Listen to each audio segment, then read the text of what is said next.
Nick shot me a pointed look across the hall. Why haven't you asked me to help you? Because you make my girly parts quiver in a very unprofessional manner. But I couldn't very well tell him that now, could I? Better think quick, Tara. You looked, gorgeous, sexy as hell, absolutely boinkable. I went with busy. He grinned, flashing his chipped tooth, an imperfection that somehow only added to his primal appeal. I fake it pretty good, don't I? That's how I got fast-tracked to senior special agent. Nick's career as a special agent with the IRS had indeed been meteoric, at least until 3 years ago when he'd been forced to flee the country or die at the hands of Marcus Mendoza, a violent, money-laundering tax cheat. Luckily for Nick, Lou had later assigned me and Eddie to renew the case against Mendoza. After the creep threatened Eddie and his family, I'd smuggled Nick back into the U.S., and the two of us had brought Mendoza to his knees. Literally. Hard for the man to stay standing after I'd shot off his left testicle. I'd considered taking the gonad to a taxidermist for mounting, but I doubted my mother would let me hang it over the fireplace back home next to Dad's 16-point trophy buck. Nick sat up at his desk, his expression serious now. You gave me back my life, Tara. I'll never be too busy for you.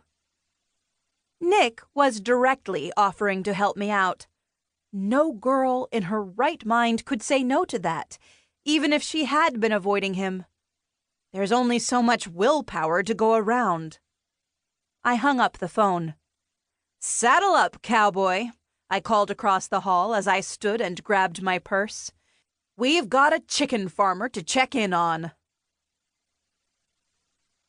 We snagged a car from the Treasury's fleet and drove for what seemed like an eternity through flat, dry country. The radio was tuned to a country station to combat our boredom, and the air conditioner turned on full blast to combat the outdoor temperature, which had topped out at 103 degrees. That's August in North Texas. Brutal. Nick had brought his stress ball with him and manipulated it in his right hand, slowly turning it and squeezing. His movements were oddly sensual and had me wondering how his hands might feel squeezing certain parts of me. Splat! We drove past a farmer driving a green John Deere tractor through a field, kicking up dust and scattering insects, most of which veered on a suicidal path toward the windshield of the car. I was glad I wasn't driving my precious red convertible BMW out here. Splat! Splat, splat! Splat! A colorful assortment of bug guts now decorated the windshield like miniature Rorschach ink blot tests. One of the spots looked vaguely like our boss, who'd sported a towering strawberry blonde beehive since the 60s. Her hairdo had to be at least 8 inches tall, held together by a thorough coating of extra-hold hairspray.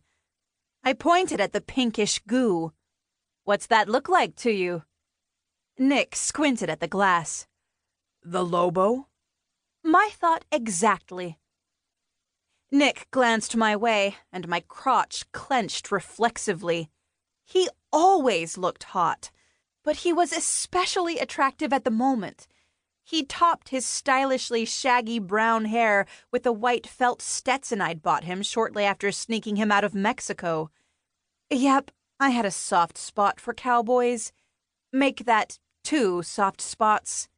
One spot was metaphorical, the other was between my thighs. Nick flashed a mischievous grin. You know what's the last thing to go through a bug's mind when he hits your windshield? I shrugged. His asshole. I rolled my eyes and pulled to a stop behind another white government-issue sedan parked by a rusty gate. Here we are, the middle of BFE. A spray-painted plywood sign affixed to the barbed wire fence read, "Property of the Lone Star Nation. Trespassers will be violated." Nick groaned. You didn't tell me we'd be dealing with idiots.